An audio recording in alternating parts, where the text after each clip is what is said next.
Now we discuss the last two properties, that is Parseval's theorem and the symmetry. So the statement for Parseval's theorem is x of n having a DFT pair x of omega. Then your Parseval's theorem says that summation n minus infinity to plus infinity absolute value of your x of n and the square of that will be equal to 1 by 2 pi integrating over 2 pi. So, and again we are taking the square of the dtft. Here the square of your time domain version, and here it is the square of the frequency domain version. So they both give you the relationship of the energy in the signal. Okay, so that's why the Parseval's theorem, in this statement we say this term is known as, that is the square of the dtft term is known as the energy density spectrum of the signal x of n. So what we have to do, LHS of the equation is the energy of the signal. Okay, so this represents the energy of the signal and this represents the energy density spectrum. Both are energy terms. This is with respect to time and this is with respect to frequency. That's why we say energy density function or energy density spectrum.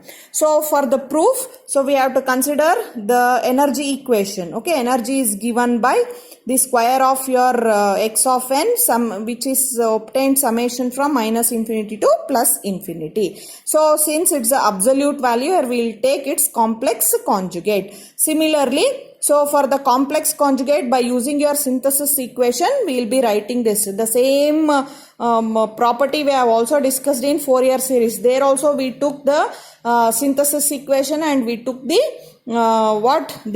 complex conjugate of the x of n signal. So after writing that, the next simplification is changing the order of the summation and integration. So by doing so, we get the simplified version of the equation.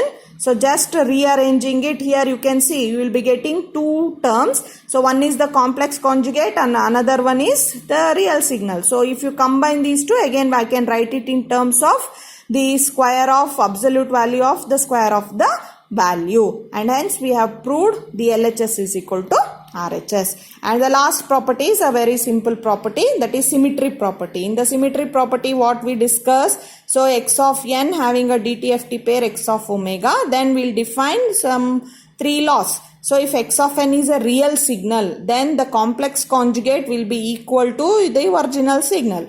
So if x of n is a real and even signal, then the imaginary value of the transform is 0. That means the DTFT is purely a real signal. And if x of n is real and odd signal, so here we discussed even. So here if it is odd, then the real value of the DTFT is purely imaginary. So imaginary term here is real and here the real term is imaginary. Thank you.